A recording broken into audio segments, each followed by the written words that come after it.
Iniciar con la mesa de diálogo, precisamente. Ya llegaron tres amigos a la mesa de diálogo para hablar sin pelos en la lengua, sin censura. Sofía Lameiro, te saludo con mucho gusto. ¿Cómo te va? Muy buenas tardes, muy buenas noches. Hola Vicente, buenas noches. Qué gusto estar aquí contigo y con todo tu auditorio. Perdóname por ser tan majadero, tan mal hablado, ¿eh? No pasa nada. Bueno, déjame saludar también a nuestro amigo, miembro de esta familia sin censura, Mario Campa, economista, docente y asesor en políticas públicas, a quien usted puede ver y escuchar conducir su espacio en Sin Censura TV, Sin Censura Media y Sin Censura Presenta todos los domingos de 4 a 5 de la tarde. Querido Mario, ¿cómo estás? Hola Vicente, ¿cómo estás? Un saludo. Hola Sofía. Bueno, también saludo a Jorge Gómez Naredo, director del periódico Regeneración y miembro de esta familia sin censura. Querido Jorge Gómez Naredo, ¿cómo te va? Hola, ¿cómo estás Vicente? ¿Cómo estás Mario? ¿Cómo estás Sofía? Encantado de estar acá.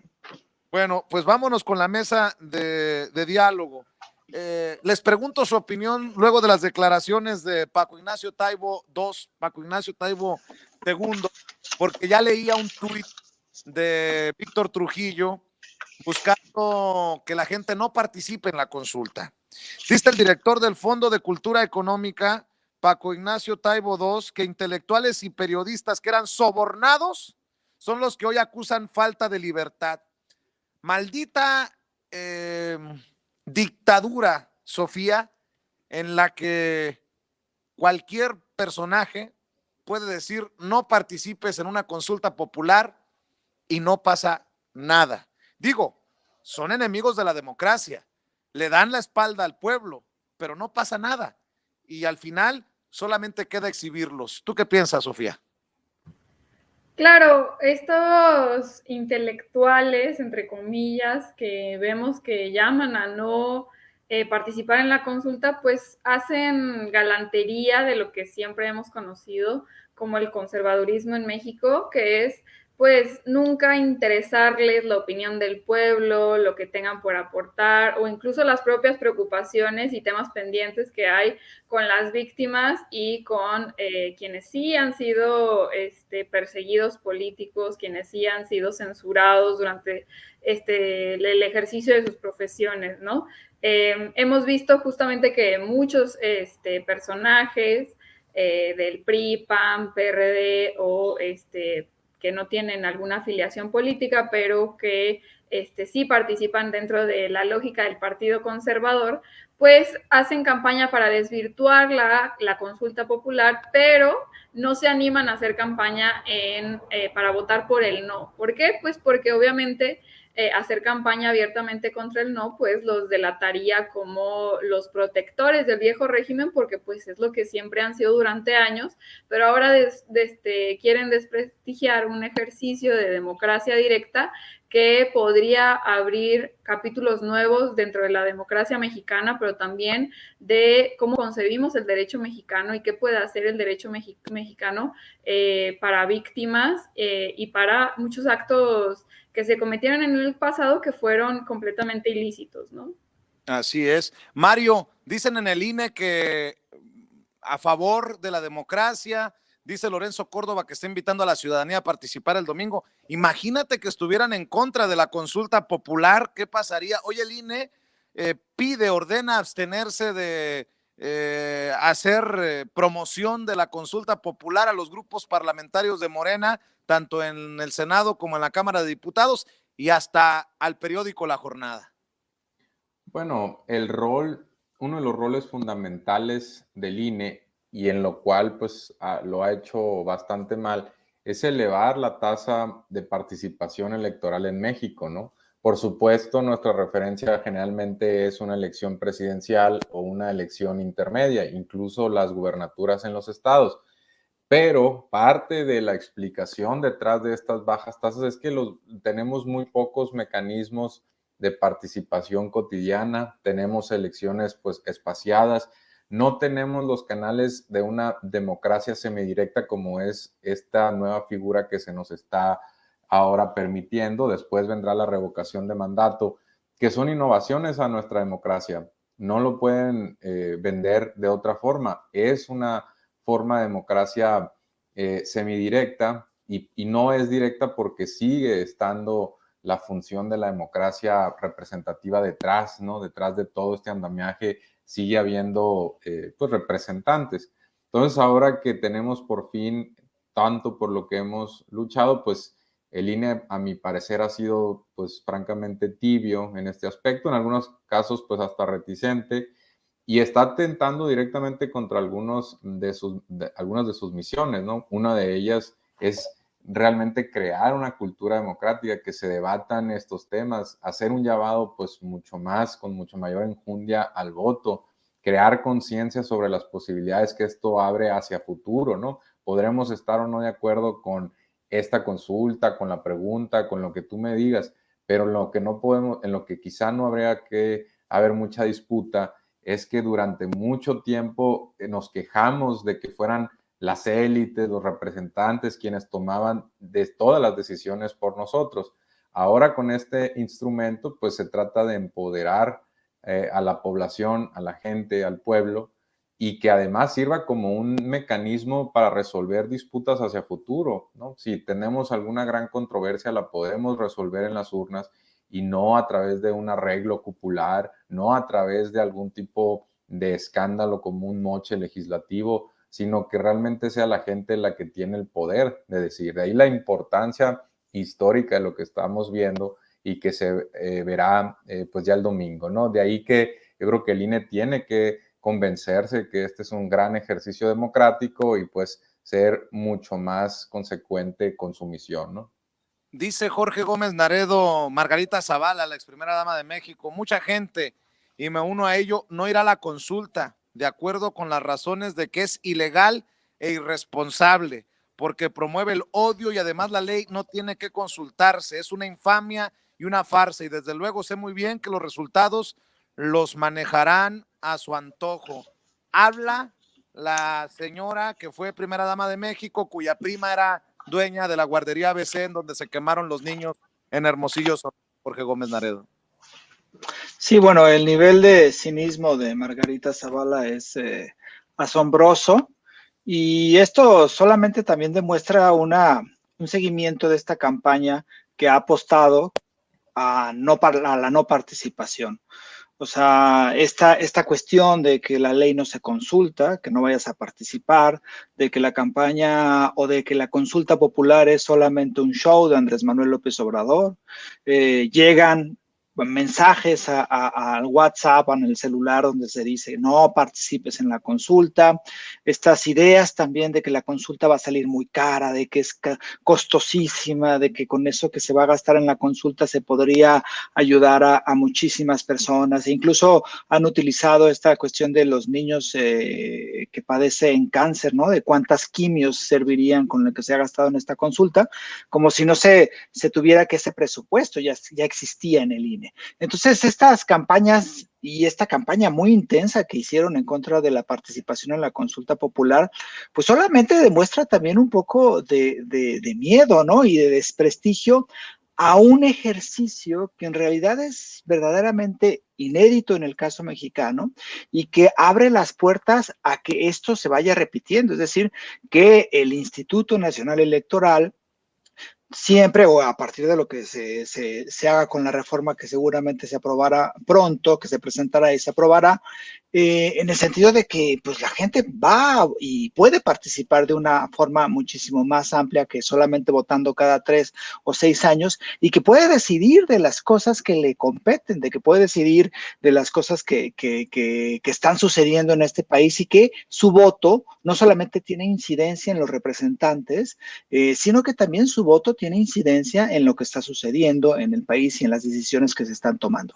Entonces, a mí me parece que esta batalla que estos grupos conservadores y que los medios de comunicación tradicionales, porque hubo una campaña así, un cerco mediático, no hablen de la consulta popular y se notó mucho, pues ese es en detrimento de un proceso democrático, ¿no? Entonces, como bien mencionabas, pues estos intelectuales que existen y que están muy enojados porque perdieron todo su poder cultural en la estructura del gobierno, pues lo que están haciendo es ir en contra de procesos democráticos que son importantes para cualquier sociedad.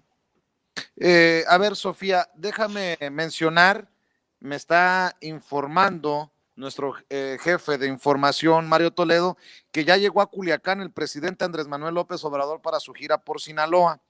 Estará de gira por Badiraguato y San Ignacio.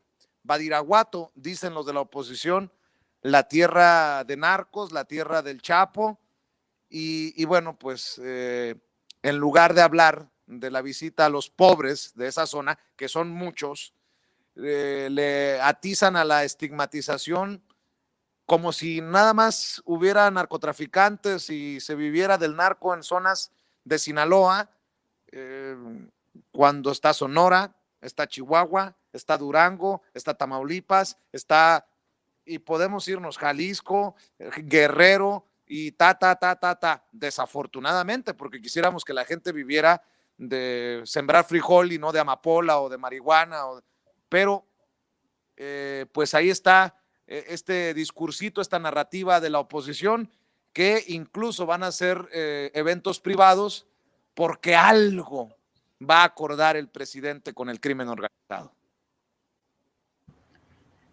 Sí, de nuevo es el mismo discurso que busca encasillar al presidente dentro de las relaciones que llegamos a tener, por ejemplo, en el sexenio de Felipe Calderón con directamente el crimen organizado y la presidencia de la República, cosa completamente diferente a lo que vemos hoy, porque prácticamente todas las reuniones del presidente son públicas, cosa que antes pues eran medianamente públicas.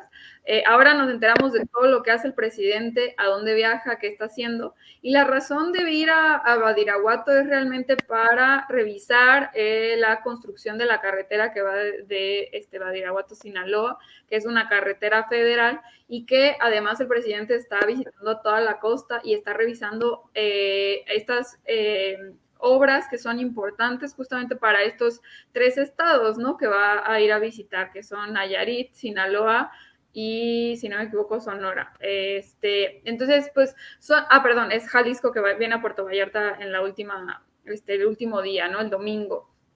Y pues esto habla de no solamente la desinformación que se atreven a constantemente hacer los medios de comunicación y los miembros de la oposición, sino también de una amplia mentira, y aparte lo que tú mencionabas, la estigmatización del pueblo de Badiraguato, pero que pues invisibiliza por completo pues, o sea, realmente la realidad que hay en esos pueblos, que sí, efectivamente tienen figuras que han nacido y han crecido en esos pueblos que después se convirtieron en estos grandes capos, pero que no significa que esos pueblos sean eso, o que por ejemplo, la situación de Badiraguato sea ahora muy diferente a como la dejaron, por ejemplo, en la sexenio anterior, ¿no? Ahora, pues Badiraguato también es un pueblo que necesita atención del gobierno, y es importante también que el presidente esté atendiéndolo, independientemente de si tiene miembros del crimen organizado o no. O sea, qué atrocidad sería incluso, por ejemplo, para nosotros en Jalisco, que el presidente no fuera a ciertos municipios de Jalisco porque hay miembros del crimen organizado. Nos parecería una barbaridad, una cuestión discriminatoria, e incluso algo que no se merece el pueblo, pues porque ellos no son culpables de que haya miembros del crimen organizado, ¿no? Entonces, pues no solamente es una insensatez, es una forma de desviar la información de lo que está realizando el presidente, sino es volver a esta discursiva que hemos visto que están intentando posicionar, que tiene que ver con que el presidente tiene lazos con el crimen organizado, lo cual es completamente falso y está salido de toda lógica real, ¿no? Además, mi querido Mario Campa, se hacen pendejos porque en general son los panistas los que traen esta narrativa del crimen organizado, López Obrador, su visita a Badiraguato. Los narcos vivían en Los Pinos, o por lo menos jugaban a las escondidas, al goche en Los Pinos. ¿Para qué nos hacemos? Y si no, ahí reclámenle a los gringos que tienen a Genaro García Luna en el bote, ¿no? Sí, bueno, para hacer este tipo de acusaciones, pues hay que tener pues tantita gracia para hacerlo, ¿no? Porque si no quedas evidenciado. El PAN, por supuesto, que no tiene autoridad en el tema, ¿no? Desató una gran oleada de funciones. Por cierto, veíamos en la semana que salió el dato de homicidios del 2020.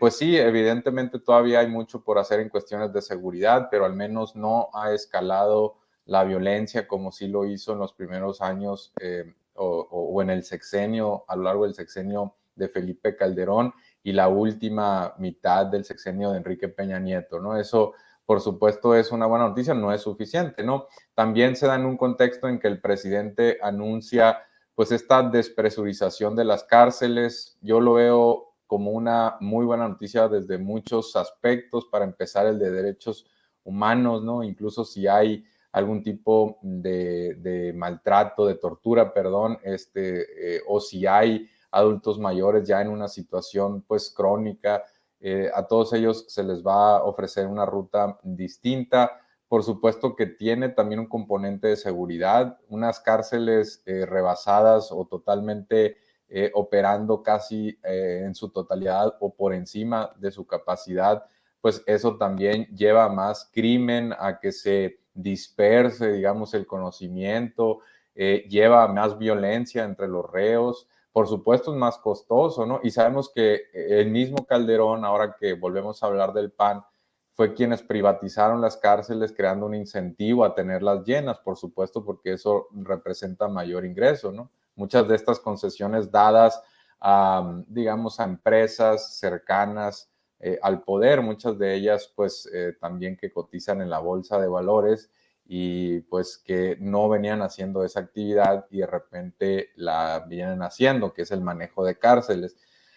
Todos los que hemos o vivimos por acá cerca de Sinaloa, en Sonora en mi caso, y sabemos que en la sierra hay una intensa actividad del narcotráfico, pues es evidente que parte se debe a que hay un gran abandono del Estado, ¿no? En zonas como Badiraguato o en zonas como Bavispe, en Sonora, donde no ha habido inversión en carreteras, donde no ha habido pues el desarrollo de actividades productivas que ofrezcan una alternativa para que los jóvenes no se unan al crimen organizado. Pues es como para que el presidente visite aún más ese tipo de zonas, ¿no? Son zonas totalmente abandonadas y pues creemos que esta generación espontánea de criminales y narcotraficantes se da precisamente por eso, por obra y gracia del Espíritu Santo, cuando tiene mucho que ver con las desigualdades, con el abandono, con la falta de la presencia del Estado, falta de una sociedad donde haya mayor movilidad, ¿no? Entonces, efectivamente, hay que tener un plan de seguridad de la mano del desarrollo, ¿no? De la mano del desarrollo y, por supuesto, salvaguardando los derechos humanos. Y en ese sentido, pues, yo veo las últimas decisiones de buena forma, ¿no? Oye, Jorge Gómez Naredo, critican este decreto del que habla el presidente Andrés Manuel López Obrador, los que provocaron lo que quiere corregir el presidente Andrés Manuel López Obrador, porque el decreto contemplaría la liberación de todos aquellos no sentenciados por el fuero federal con más de 10 años en prisión. O sea, que bien, con mucho respeto lo voy a decir, los venimos arrastrando los casos desde Calderón a la fecha, mínimo desde Calderón a la fecha. Los adultos mayores de 75 años o los adultos mayores de 65, en fin, ¿quién dejó salir a Rafael Caro Quintero? No fue López Obrador. O sea, la hipocresía nuevamente por encima de todas las cosas. Sí, la hipocresía, y a mí me parece que es una muy buena apuesta de Andrés Manuel López Obrador, porque tiene que ver con el sistema penitenciario, porque tiene que ver con la justicia, tiene que ver también con incluso sus propias propuestas de campaña que hizo para llegar a la presidencia, ¿no? Esta cuestión de que haya una amnistía. Pero claro que la oposición desde hace tiempo, desde hace unos días, unas semanas, pero lo han intensificado, tiene un discurso de tratar de relacionar a Andrés Manuel López Obrador con el crimen organizado.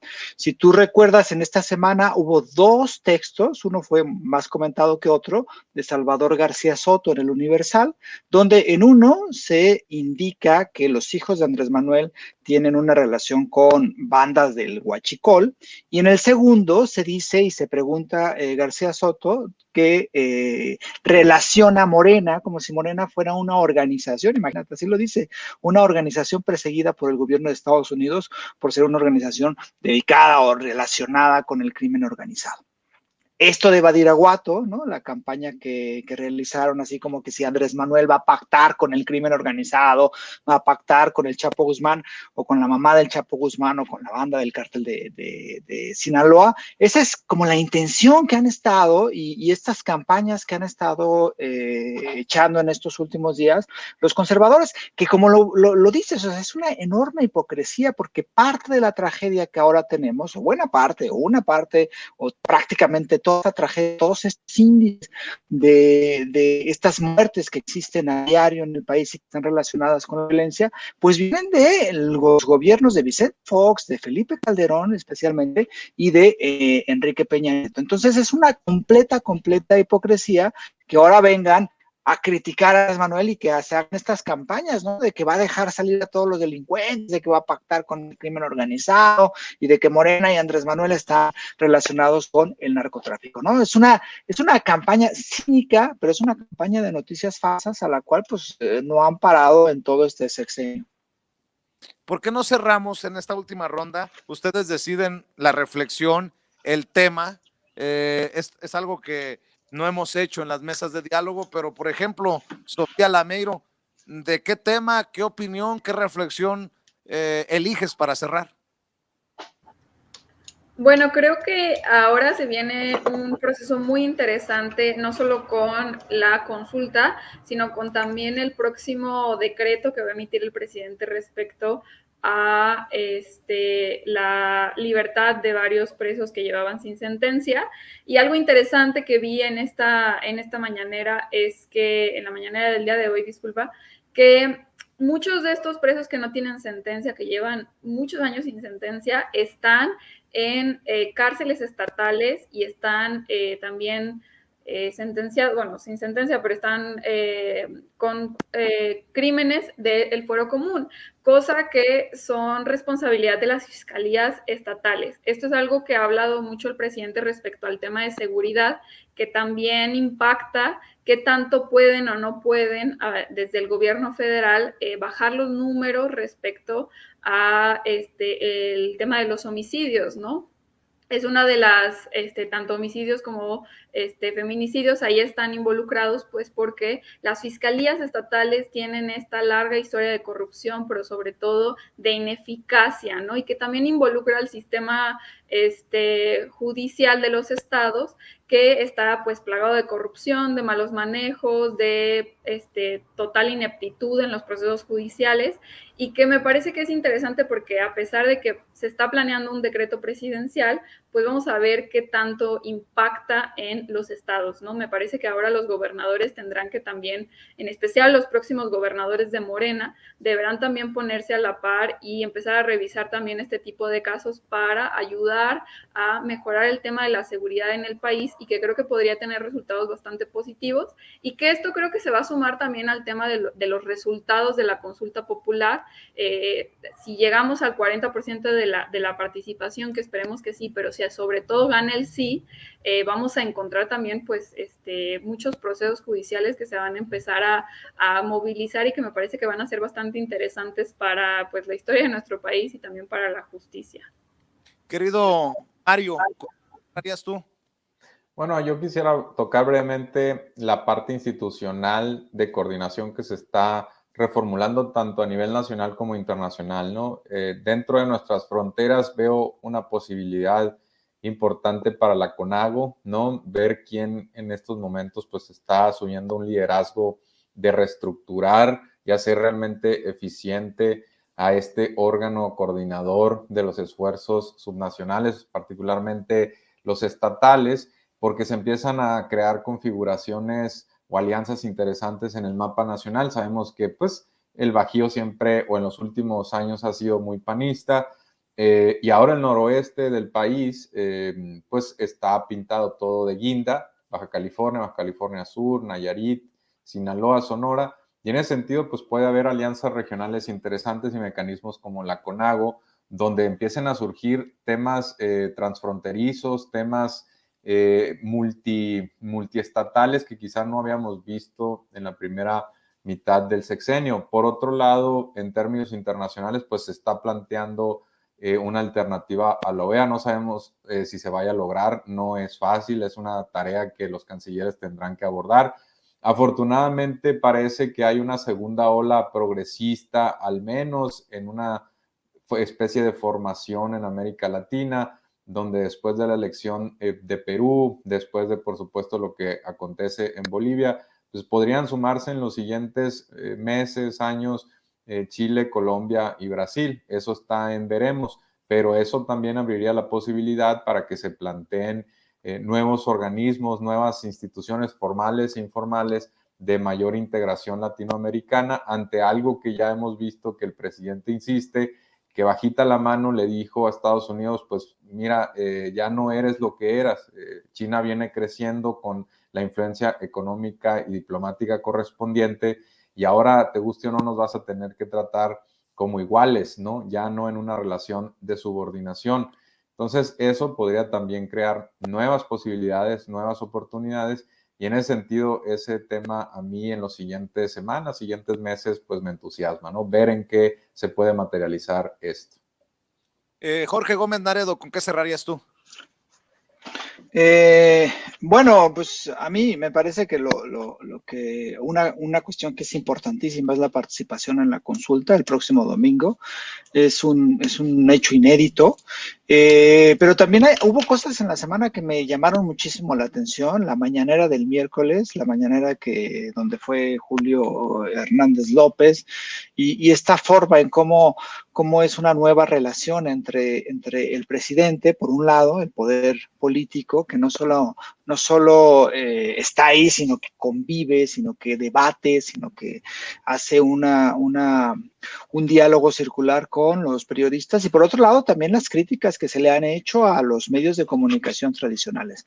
Entonces creo que vivimos un momento en este país que es un momento único, que es un momento muy interesante, y que como se está planteando también a nivel internacional, las cosas están modificándose. Estos discursos que dio Andrés Manuel López Obrador con una fuerza impresionante en el sentido de tener una hermandad con los países de América Latina, con los nuevos gobiernos progresistas, estas nuevas olas que se están dando en América Latina.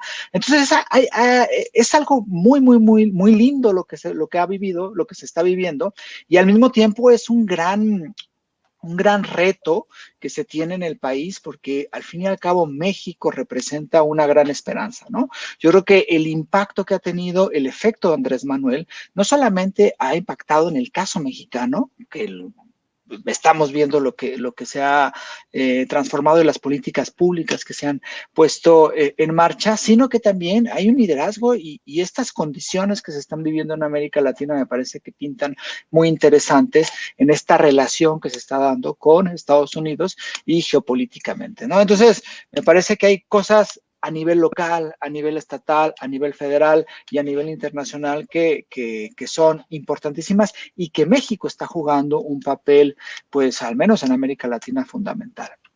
Qué interesante lo que mencionan. ¿Por qué no cerramos, Sofía Lameiro, invitando a la gente para que te siga en redes sociales? Muchísimas gracias por la invitación, Vicente. Muy contenta de poder participar con Jorge y con Mario. Me pueden seguir en Twitter como Sofía No Sabía, y en Facebook, Instagram y YouTube como Sofía Lameiro Díaz. Querido Mario Campa. Claro que sí, Vicente. Mi Twitter, mi cuenta es @Mario_Campa, y por supuesto lo crucial es invitar a la gente este domingo a asistir a la consulta, porque es un mecanismo que seguramente lo vamos a necesitar muchas veces en un futuro, y esta es nuestra primera oportunidad de ejercer ese derecho, ¿no? Jorge Gómez Naredo, ¿en dónde? No. Espérate, antes de ir contigo, Jorge, perdón. Mario, ¿cuál es tu Twitter, tu cuenta de Twitter? @Mario_Campa. Y estamos en Sin Censura TV, Sin Censura Media y Sin Censura Presenta todos los domingos de 4 a 5 de la tarde. este fin de semana, obviamente enfocados en la consulta. Te estaré molestando, Mario, para Sí. que formemos parte de la amplia cobertura que le daremos a la jornada, si te parece. Bien, nos vemos el domingo. Gracias. Jorge Gómez Naredo, ahora sí, perdóname. No, bueno, yo muy honrado de estar aquí con Mario, con Sofía y contigo, Vicente. Y bueno, a mí me pueden seguir en Twitter JG Naredo y en Facebook estoy como Jorge Gómez Naredo. Muy bien, pues a los tres les mando un saludo. También te estaré molestando, Jorge, si tienes tiempo para la cobertura de este fin de semana. Les mando un abrazo, Sofía, Mario, Jorge, todos invitados. Esta es la casa de todos sin censura. Estamos al pendiente. Hasta luego. Cuídense. Buenas noches, buenas tardes, buenas noches.